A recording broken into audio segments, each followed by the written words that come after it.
Cures Around the World series. This is a series which is all about global collaboration in dementia care, connecting voices, ideas, and actions from every corner of the world. Over the coming months, we'll be traveling virtually from region to region, shining a spotlight on the unique challenges, innovations, cultural perspectives that shape how we care for people living with dementia. Today, we begin with Southeast Asia. We'll hear from leaders, change makers, and community advocates who are driving forward progress in their own communities. They'll share stories, highlight community-led innovations, address challenges such as funding, policy, and stigma, and offer us a vision for the future. Before I go any further, I would like to just provide an acknowledgement of country. So we acknowledge the traditional custodians of the land on which we meet today. For myself, that's the 𝘨𝘢𝘗𝘳𝘓 people and the 𝘨𝘢𝘗𝘓 nation. And we recognize their deep and ongoing connections to land, water, culture, and community. We pay our respects to elders past and present, and extend respect to all Aboriginal and Torres Strait Islander people joining us today. For our international guests, this is an important Australian custom that honours the first people of this continent who have cared for this land for over 65,000 years and who continue to play a vital role in shaping our future. We also acknowledge First Nation peoples from around the world and honour their deep, enduring connection to land, waters, culture, and community, and we pay our respects to their elders past and present, to their ancestors and descendants, and to the wisdom they continue to carry forward. In doing so, we recognise our shared commitment to truth-telling, cultural continuity, and to the strength of intergenerational knowledge. We would also like to acknowledge our friends who are living with dementia and commit to advocating with them as we strive to ensure that they live in a humane, meaningful, connected, and respectful manner. But what is Open the Doors? Just moving on, Open the Doors is for everybody. It's for everybody here today, not only to express how you feel with changes needed for dementia and aged care, but also a place for you to showcase your amazing work and allow you to no longer work in silo, but become connected through global thought leaders, people living with dementia, carers, family innovators, designers of new models of care, and how many others enable tangible changes to be made. So just next, I would like to run through some housekeeping. So I'm going to take a photograph of the group in a moment, but we would love if everybody could put their cameras on, but their mute on. And we're actually going to be playing some video today. So we would really like to stress that everybody have their mute on unless they need to speak to ask questions when we run the panel, but for all other times, they hold their muted on. And use the chat for questions, and we will address them as we go through the Q&A points of the panel that we run today. Before I do the photograph, I'm just going to provide a quick agenda of what we're going to be running through today. So I provided the introduction here this morning, but what we're going to do is we're going to hand over to our panelists for a quick 5-minute bio. And then we're going to move into a panel discussion for about 30 minutes, which will be led by our panelists, Di, Emily, and Amalia.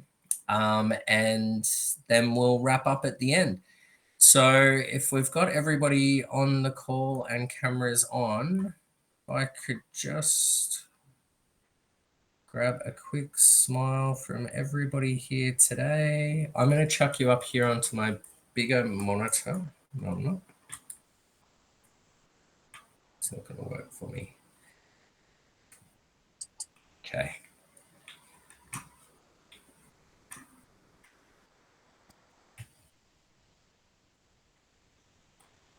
All right, on the count of 3, 1, 2, 3, big smiles. 1, 2, 3, smile.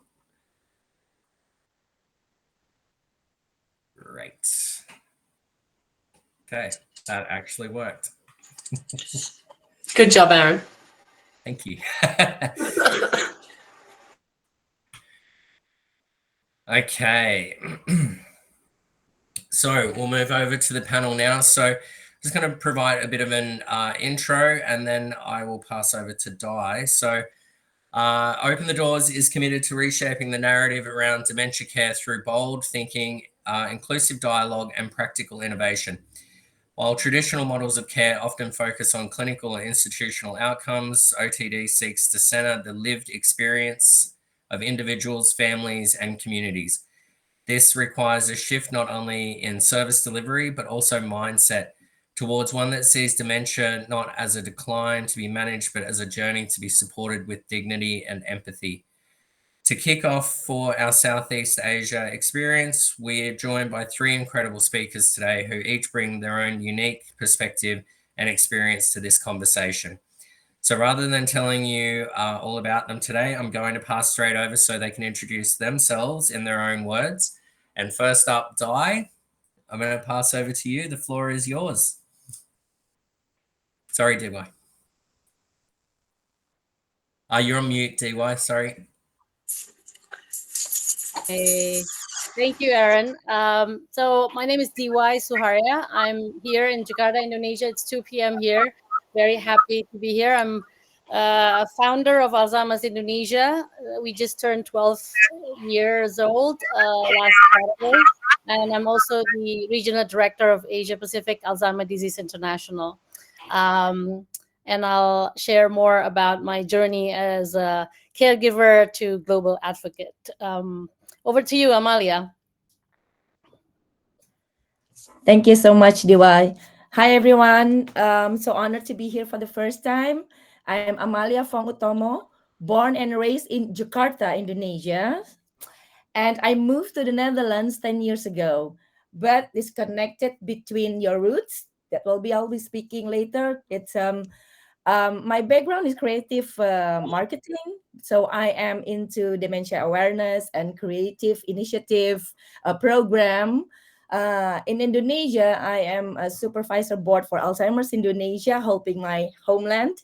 And in the Netherlands, I am chair of Alzheimer's Indonesia Netherlands.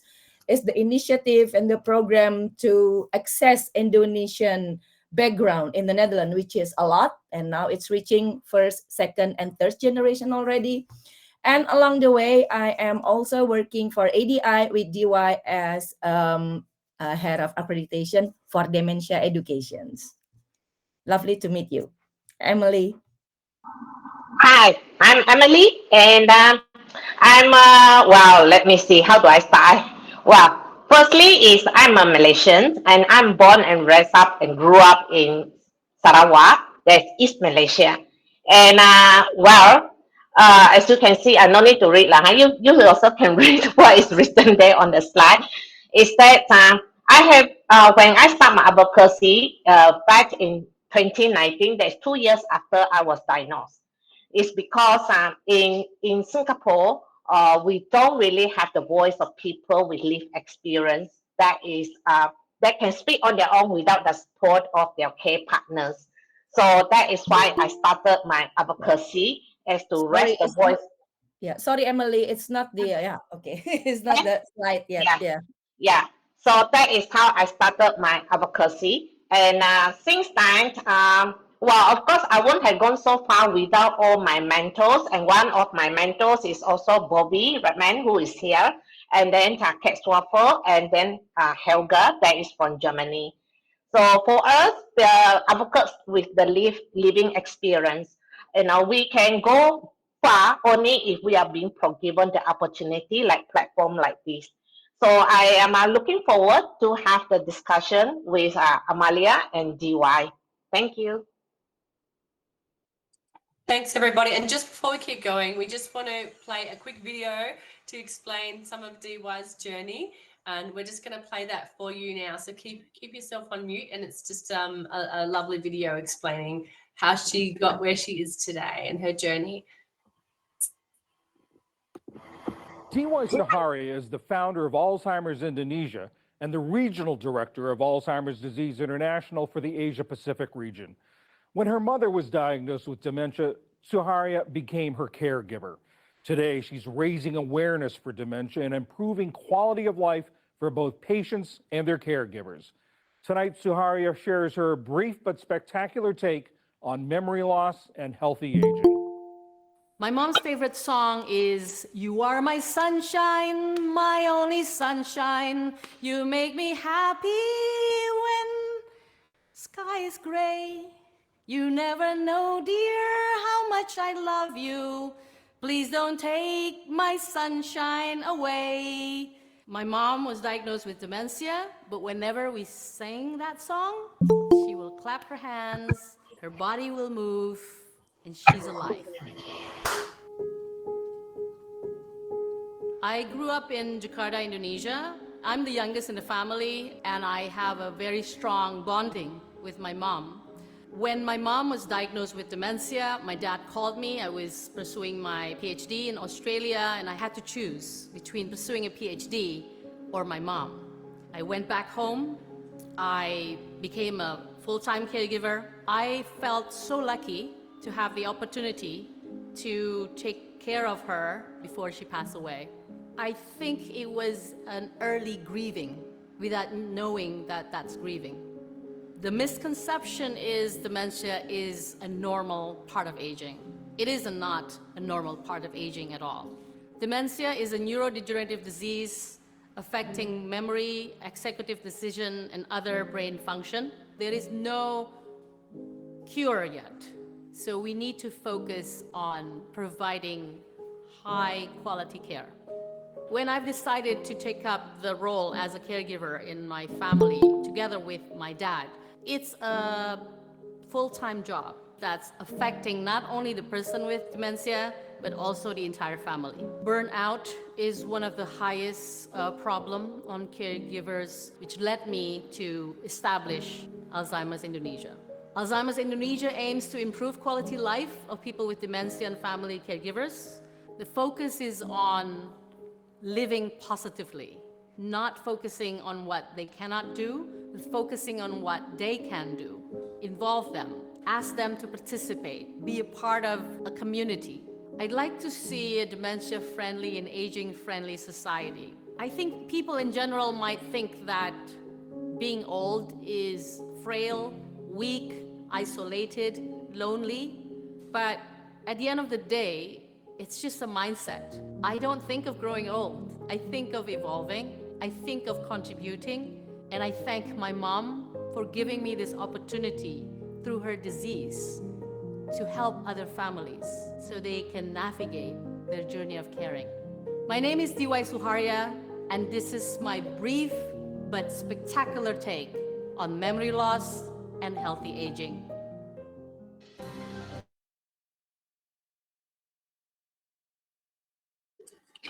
Thank you. What an inspiring journey, all because of your mother, DY. Thank you for sharing that video. It's very, very moving and speaks volumes. Awesome. We're going to kick off the panel now. Aaron, did you?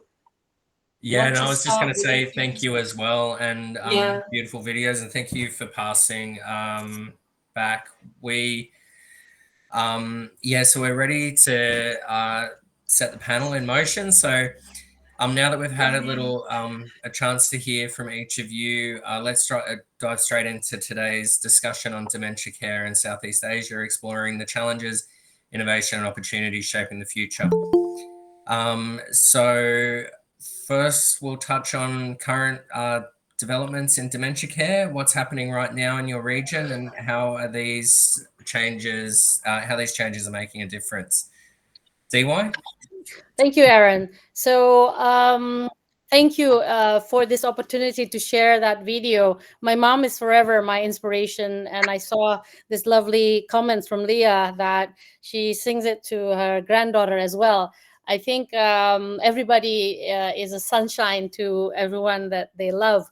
And I think my mom, through that song, when she was in the late stage of dementia, she keeps on nodding whenever she hear me singing with the guitar on that.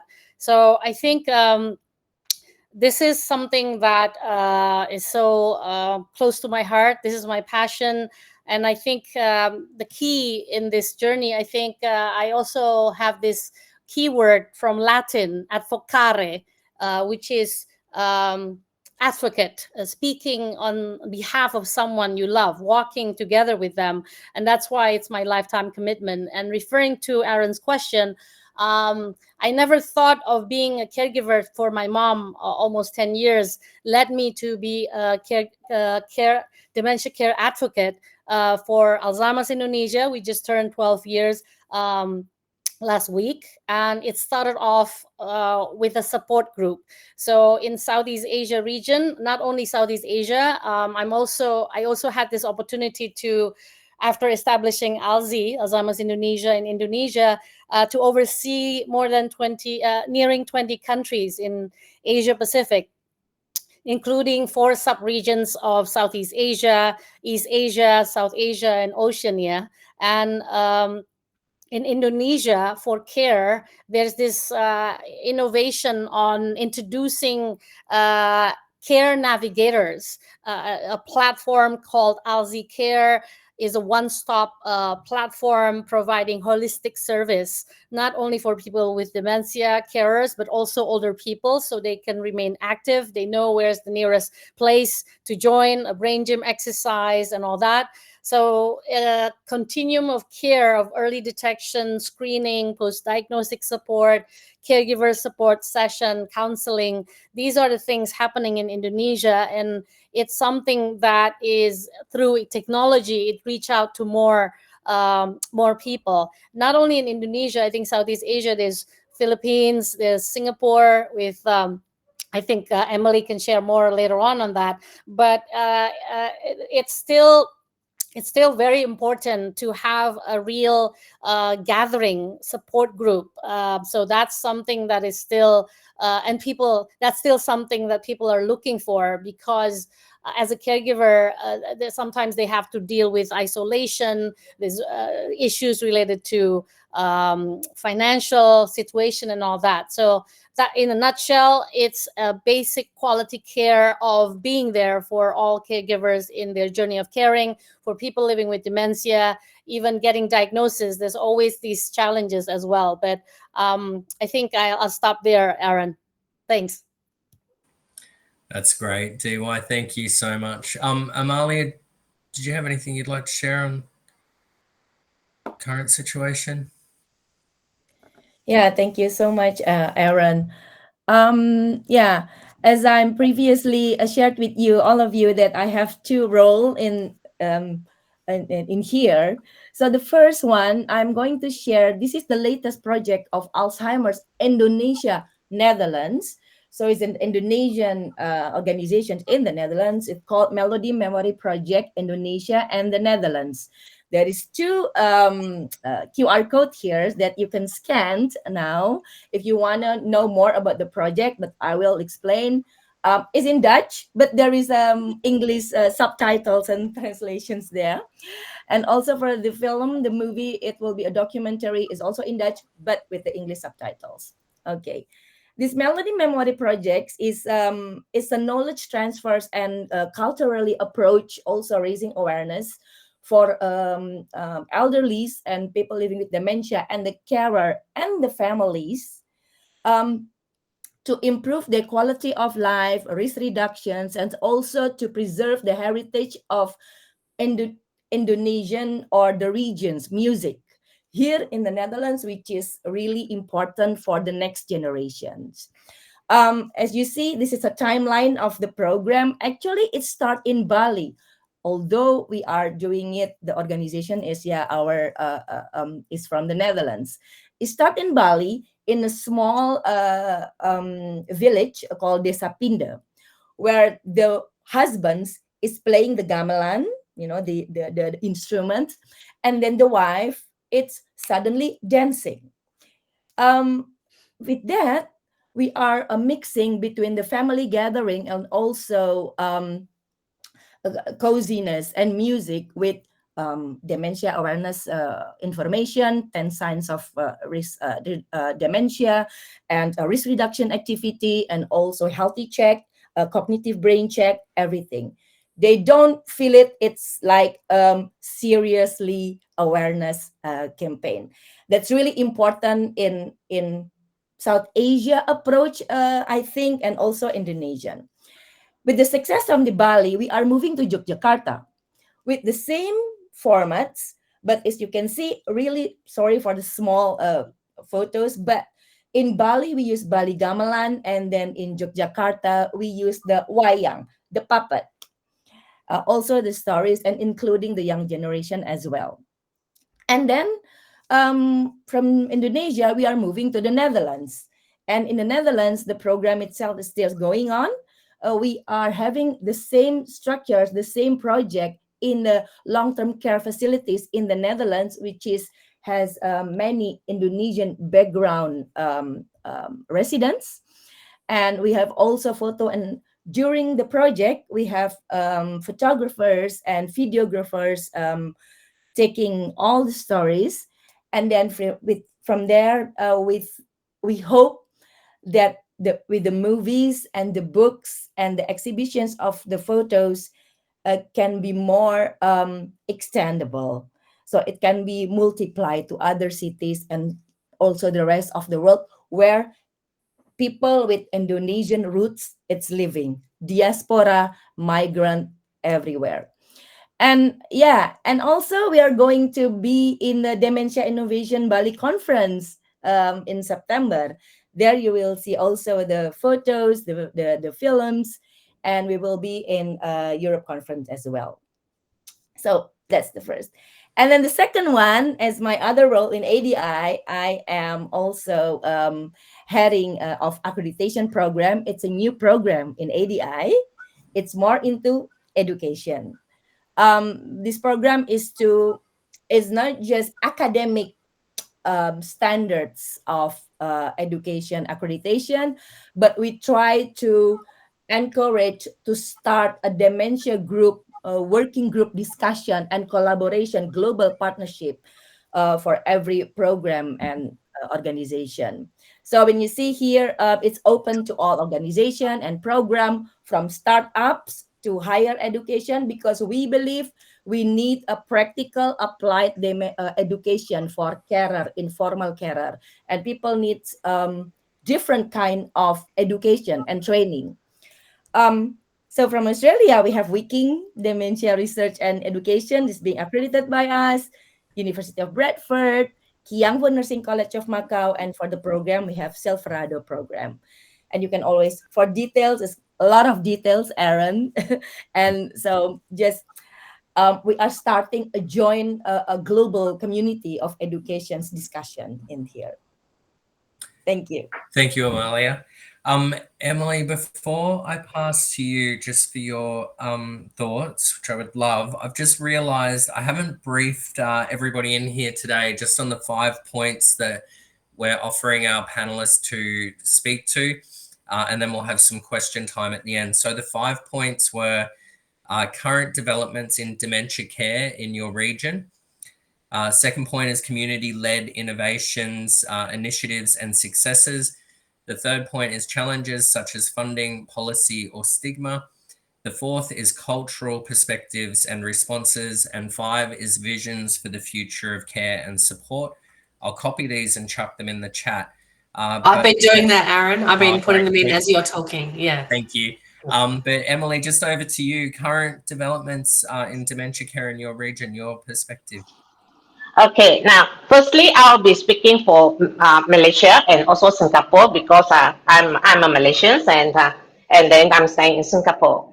Well, firstly is that it's a huge difference. Okay, one, we are talking about a lower middle income country, and then one, we are talking about a high income country. So I would consider myself, I am a very blessed in the sense that I live in both worlds. So I get to know what is what and what can I bring back to my hometown, like the recent trip, the last week trip to Malaysia, to my hometown, Sarawak, especially.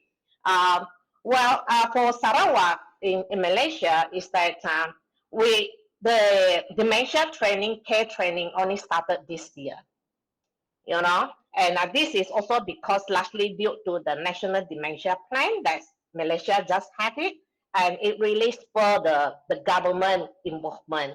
And then, so the Malaysians National Association, ADFM, come in and provide the training together with the support from the Rotary Club. Yeah, so that make it possible. And I have been waiting for years since I was diagnosed. I have been waiting for the opportunity for them to be able to accept that people with a living experience can provide the input and equally contribute to the knowledge and resource building. So finally, my prayers was answered, and I get to conduct the first workshop for the healthcare in my own hometown, the General Hospital, and it was attended by over around 35 people, and then conduct dementia and what you call a risk reductions and brain health talk at the local church, and it had over 80 plus attendance. Yeah. So this is very significant in Sarawak, whereby people don't talk about dementia, and then they just like Indonesia, they also take it as part of aging. So you just learn to accept it and learn to deal with it. But then, of course, there is burnout. So back in my own hometown, which is Cebu, it's just a small town. We don't have dementia care support. So there is no caregiver support. So I'm working with the hospital to see how we have test run one pilot project already. And yeah, so that is for my hometown.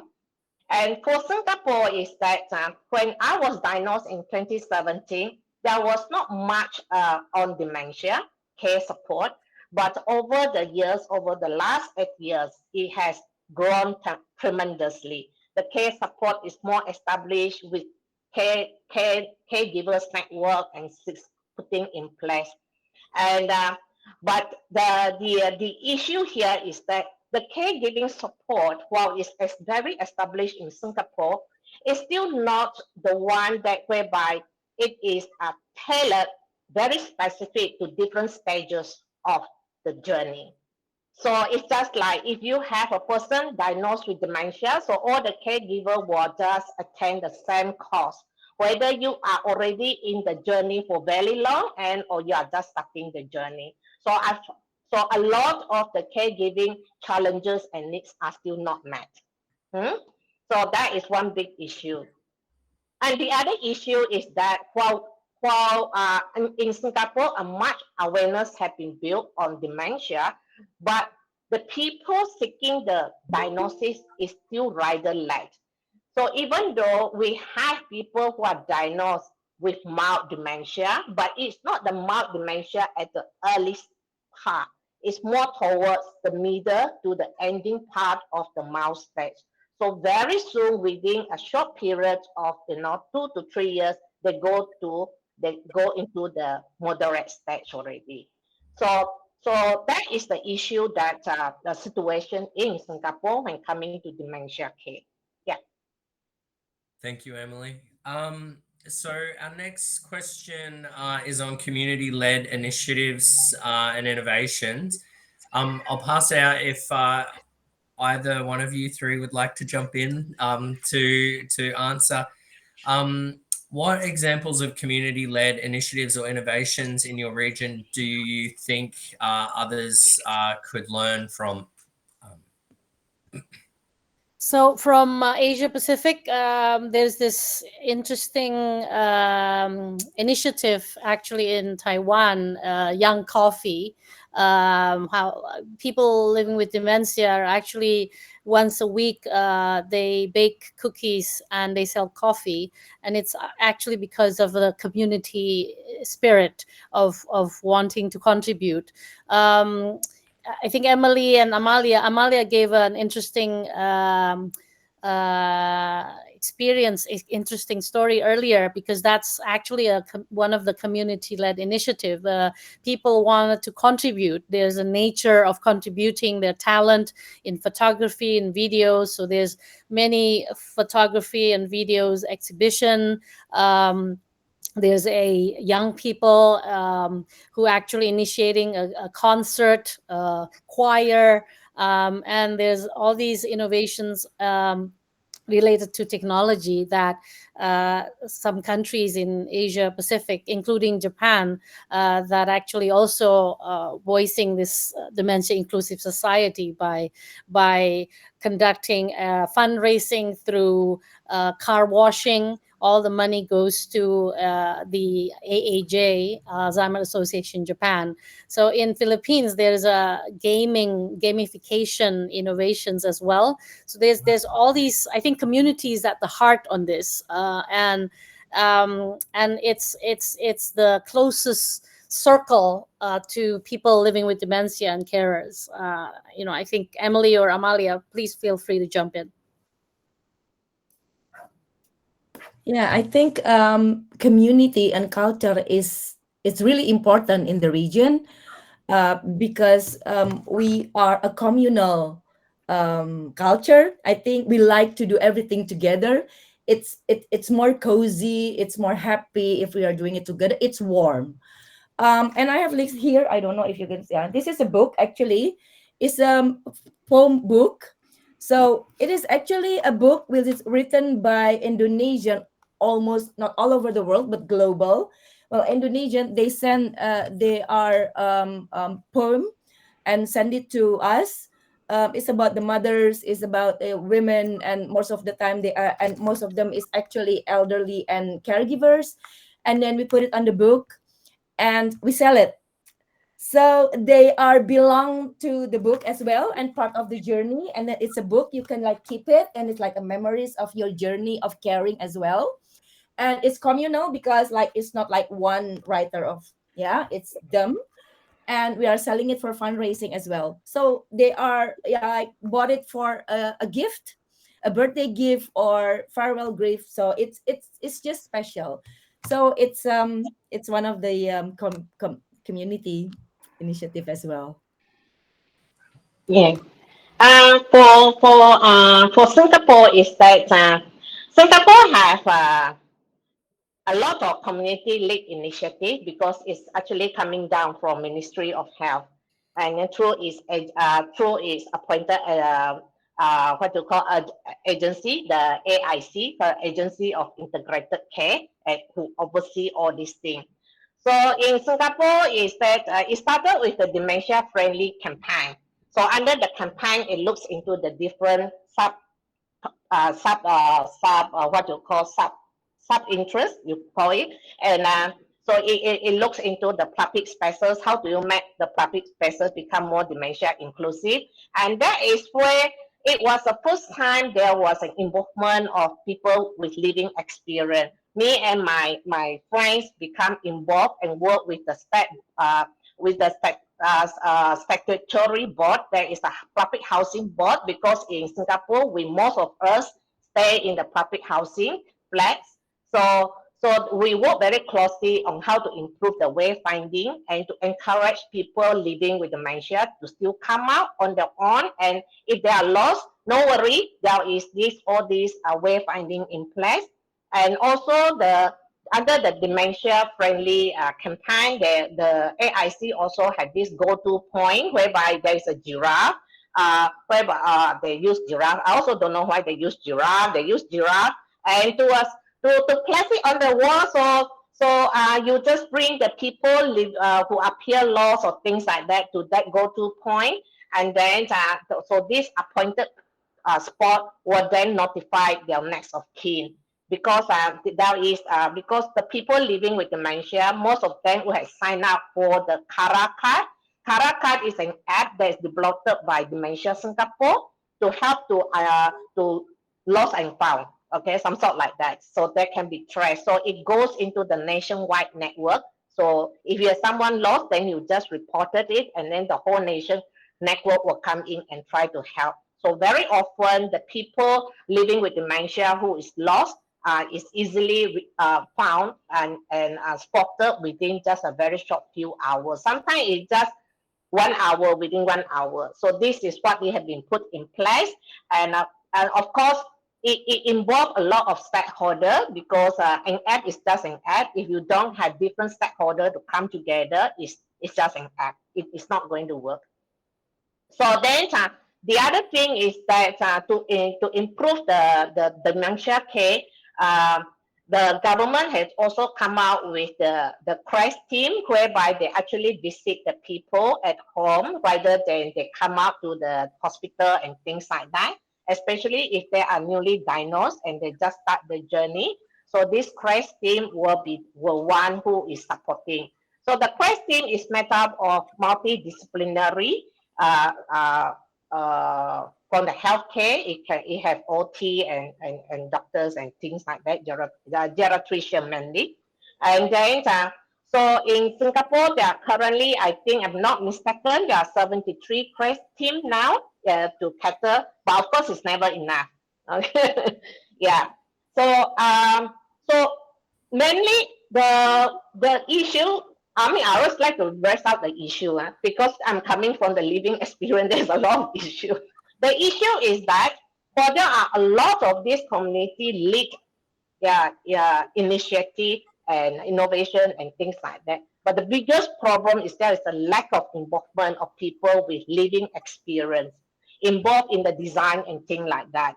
So the only project so far that really have the people not really involved and the grassroots people and people who are living in the neighborhood involved is the dementia-friendly neighborhood study in Yio Chu Kang, whereby I'm also involved. So they really have a lot of focus group with the families and older people and people living with dementia. So involvement and co-participation is still at a very early stage in Singapore. So the reason one in the what you call the government training curriculum, they call it inclusive customer experience. Basically, is to what you call to provide the families and person living with dementia to have a more better service integration.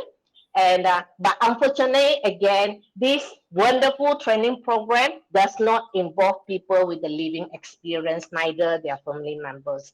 So that is the biggest issue that I'm having here, and it's very frustrating that we are still not called to the table, because if you don't involve the people who are navigating these services that they need, you are coming from outside in, it is very hard for you to know what are the gaps here.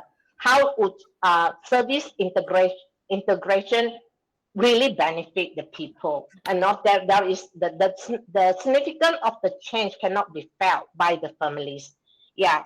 So then back in Malaysia, my own home country, is that it's basically led by healthcare and NGOs. But like how I say, I'm very happy that back in my hometown, I was discussing with our mayor of my hometown, the Cebu hometown, and bringing him about dementia inclusive design, because to me is that you don't just look in aging, in the WHO age-friendly community and city, but you also include the design. And my hometown people are very responsive, and they are very positive about it, and they are looking for ideas on how to include it. Yeah. Thank you, Emily. And that was a really great cover of some of the challenges that we're facing right now.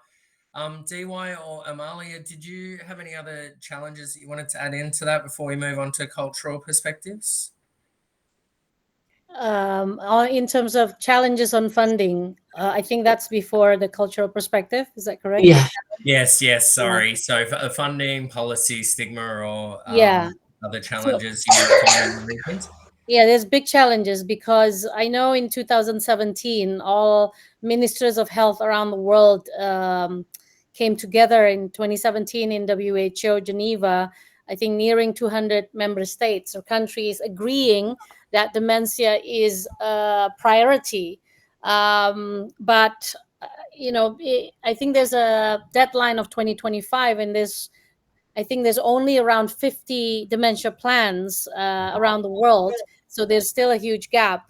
ADI, Alzheimer's Disease International, managed to step up and try to extend that. So from the policy on the global level, there is this consensus that dementia is a priority, but the challenges is, I think one of them is government officials changes keep changing the administration, and there's all these policy briefs, but it's not enough implementation and not enough people living with dementia being involved, as what Emily said earlier. So the challenges is it's not being taken care in the whole context of efficiency. It's just paperwork, and there's all these challenges. Funding is on disease modification, not enough in care. So September, I'm urging everyone to participate in this World Alzheimer's Month campaign, and I'm very happy that there's going to be an event hosted by Community Home Australia in Bali. And the dreams come true. Emily and myself and Amalia have this dream of having people living with dementia coming together in the roundtable discussion. I think that's we're going to share more later on that. That's my take, Aaron. Great, thank you. Yeah. I'm just mindful of the time. If it's all right, Amalia, not wanting to skip you because I'm sure you got valuable information, but I might move on to cultural perspectives. So how do local traditions, values, or family structures shape the way dementia care is delivered in your community? Amalia? I think it's really feasible, especially if you are migrant or but the response and the perspective, it's really important because for instance, the Melody Memory Project with Indonesia, we have more than 60,000 islands and more than 700 language, not dialects, language. So we have Bahasa Indonesia to speak, but if you are moving as a migrant or you are still living in Indonesia as well, many people doesn't really actually speak Bahasa Indonesia. So the perspective of cultural is it's really going into details, and also everything is related to the community as well. That's why the community is important, because you cannot communicate if you are not speaking the same language, eating the same food, the smells, the dance, the music. So the response and the perspective from the community also actually related to funding and the government is actually really good. And connecting a bit to the funding, when you are proposing more specific ideas and initiative, I think there is also a bigger opportunity that you get more fund. If you have a product related to cultural or ethnics or minority or specific, I think it's really a good more opportunity. You get more funding than in general. So it's related actually, Aaron. Thank you. That's fantastic, Amalia. TY or Emily, did you have anything you wanted to add there? I think for my side is that let's from Sarawak is more on the culture is very important, but the religion is more important. Yes, because when I this trip when I go back, the talk was not possible because of the church. The Methodist Church is very strong in Cebu, in my hometown. So they are the one who has been very active in wanting to do more to support the people living with dementia and their families. So the mayor of Cebu is also thinking of how to work together with the churches, because the churches is the one that have the money and resources, manpower, money they all have. So it depends on which part of the culture and the religion is two things that is very important in Malaysia, and depending on which steps you go, it will be different. Thank you. And DY, just Yeah. I think it's all covered by Amalia and Emily. I just want to let you know, like Indonesia is the biggest Muslim population around the world, but Alzheimer's Indonesia received more educational session requests from hundreds of churches. So there is this system of a church that actually cater to older people, and they go to the church and they want to be educated on how to understand how to take care of people living with dementia, how to involve them, and how the young people can contribute. So there is this basic understanding that people, family, community play a significant role on this. Oh, thank you, Tewa. Yeah. And thank you, Emily and Amalia, for your fantastic perspectives. Just closing out the panel before we move into some questions, wanted to provide the opportunity for any of you to share your vision for the future or any suggestions on that point. So what your vision for dementia care in your region over the next decade might look like, and what it might take to make that a reality. Amalia? I think we have to start collaborating and just see that this dementia is part of healthy aging initiative. Sometimes if we are moving into directly to dementia, especially in the region, coming back to your third point is a stigma. Stigma is huge in Asia for dementia. So I hope that in the future, now we are delivering message with dementia and healthy aging, but it's just more than that. So in the region, I think we have a long way to go to shifting from music, from research, from religion. So a lot of ways to be creative and just think whatever your interest, just connect it. If you like to write a poem, write it over healthy aging, over your mother, over your father.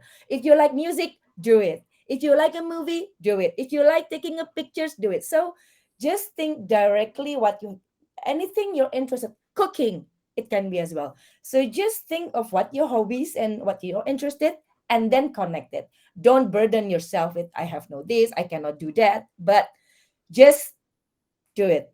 You got this. Lovely. And Emily? Well, for me, is that my vision is they'll need to have a co-creation with the people with living experience. Because likely or not, in this region, Southeast Asia region, dementia care and services is still very much from benevolent approach. So when you come with this approach, you create unintentionally, you create othering effect.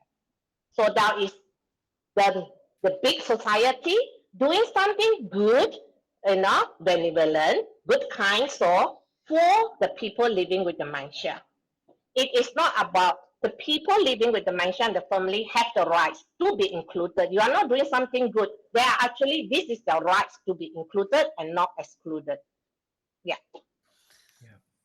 I agree with Emily. I think having people with dementia at the center, co-design, co-create, collaborate with Amalia, the keyword as well, having civil society, voicing people living with dementia, and in terms of policy, having the government also embrace all of us together. I mean, this is an excellent opportunity for us to listen and hear and embrace and put people with dementia at the center. And that's why I think it goes to this amazing initiative in September, having people with dementia from Indonesia, Malaysia, Australia, Singapore, carers and researchers coming together in Bali. I think there's a graphic and photo on that, and that's Amalia actually created this, having the photos and videos of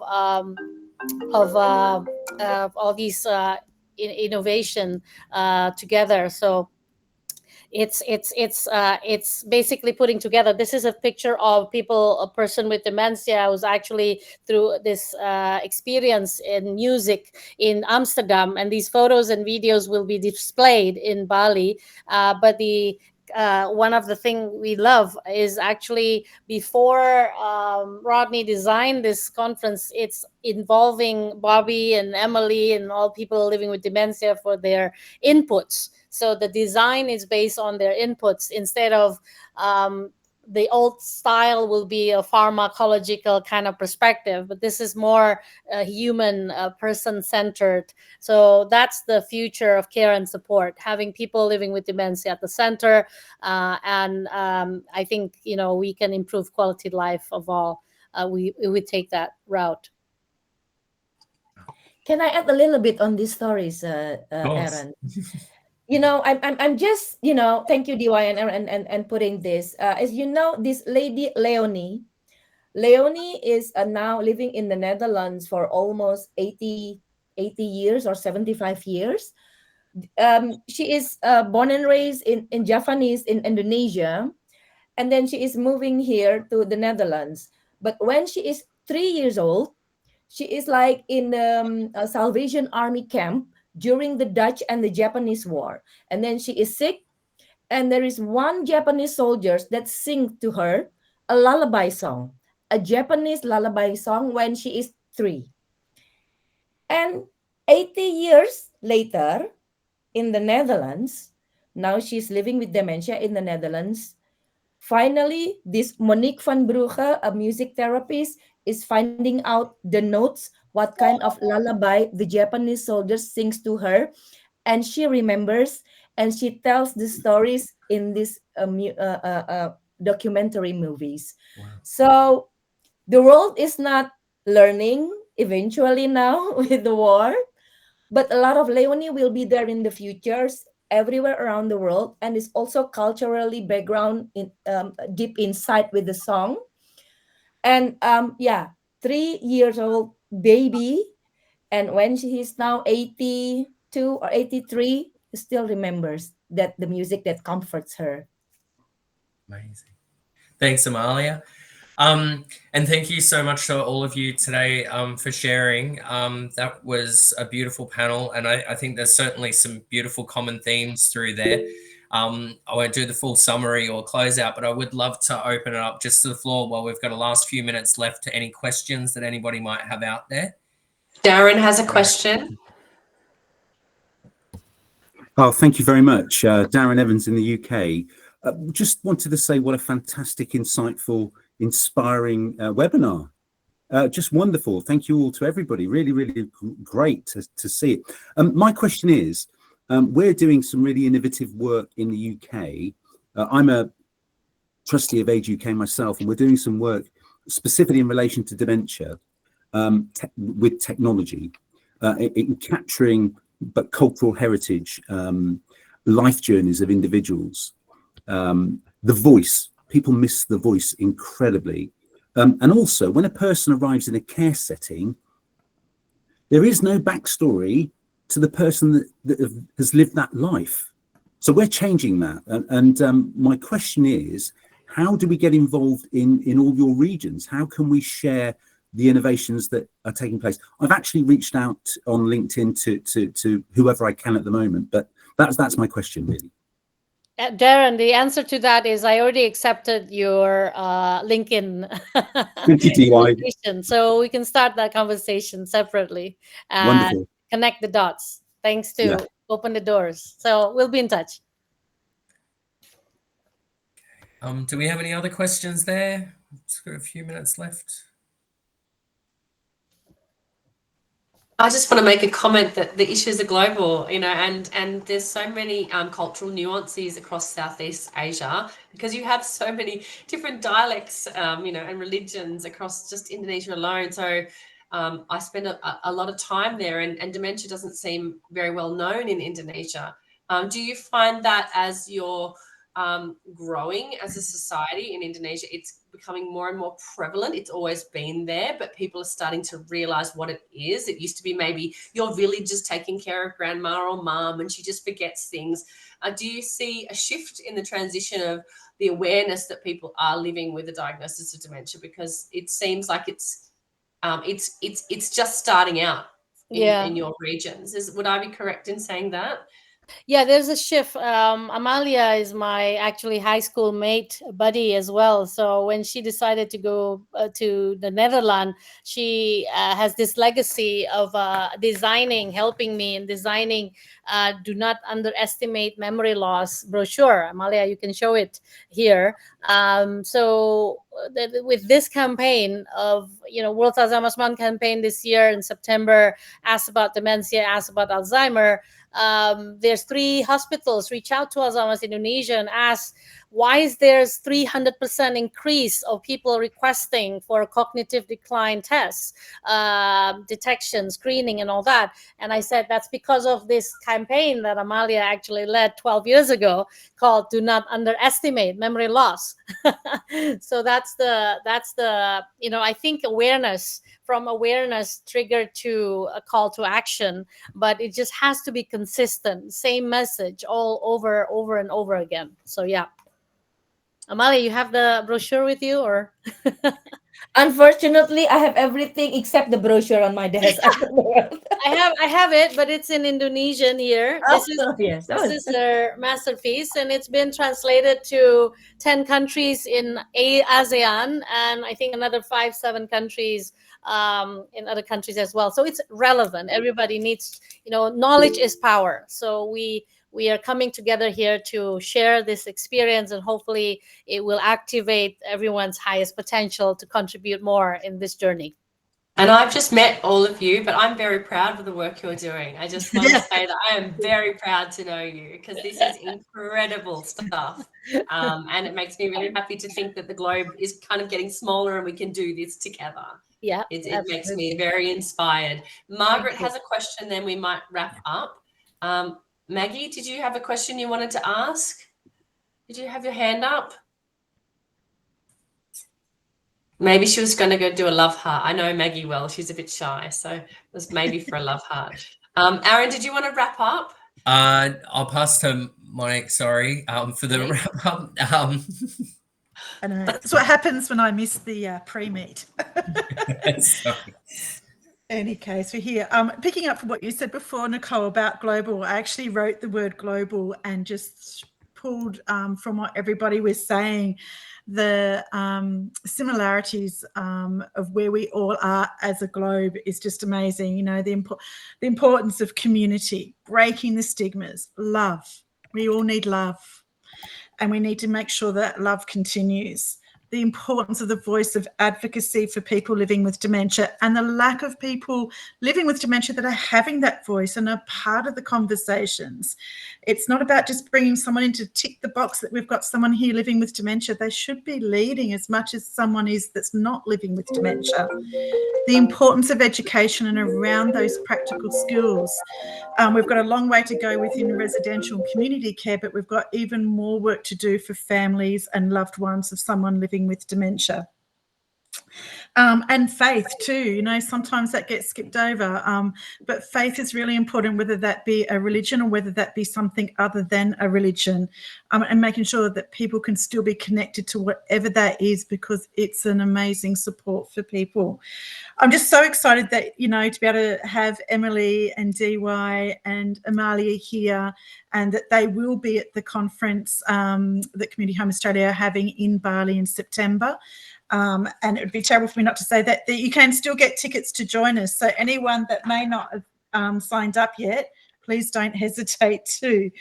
And to be able to today, the countries, just having the 3 of you here in Singapore, in Jakarta, and in the Netherlands, all here together sharing, and how we're all working together as a globe. I think, more and more of that's happening, which is amazing. I made so many notes, like I always do. What I want to pick up too was DY about "You Are My Sunshine." So this morning I had fun of an hour and a half trying to drive half an hour in traffic, and just put something on Spotify, and "You Are My Sunshine" actually played. Wow. I know. So I was singing it and thinking about another conference next year, and that's starting to form in my mind about something to put in. That song actually came to my mind, and then it played, and now you've mentioned it again. So I think maybe that's a sign. Yeah, cosmic connection. We're all connected. Yeah. 100%. Yeah. But I just want to thank the three of you so much for joining us. This is the first of future meetings, global Open the Door meetings from around the world. We're going to Africa next, and then we're going to Mexico. So if you are in another country around this beautiful globe, there isn't a lot of chaos, but there is still some beauty there, and we need to all help support and love each other. Please let us know at Open the Doors, because next year we will do more of these spotlights. And what else did I want to say? Oh, we're also going to have a special on Australian Eastern Standard Time on the 27th of August, where we are going to have the amazing, there you go, where are my notes, Sam Dondi-Smith and Professor David Shear are going to join us, who had co-wrote together a beautiful book called Waiting for the Bus, which is around practical strategies and reflective learning, and to encourage people to, yes, tasks need to be done, but let's genuinely connect with the person that is in our care. So I think that's pretty much a bit of a quick wrap up from me. We'll have everything in the newsletter available for everyone. Amalia, can you send me the link to that book where it can, that you spoke of as well? That would be fantastic, so we can include that there for everyone. But thank you everyone for coming. It feels like it's been months, not a month, for us all come together. And my heart gets full, my eyes fill with tears, but it's just so wonderful. And yeah, thank you very much. Yes, thank you. Thank you so much. Thank you, everybody, for a wonderful evening. Everyone, take care. Thank you. Bye. Bye.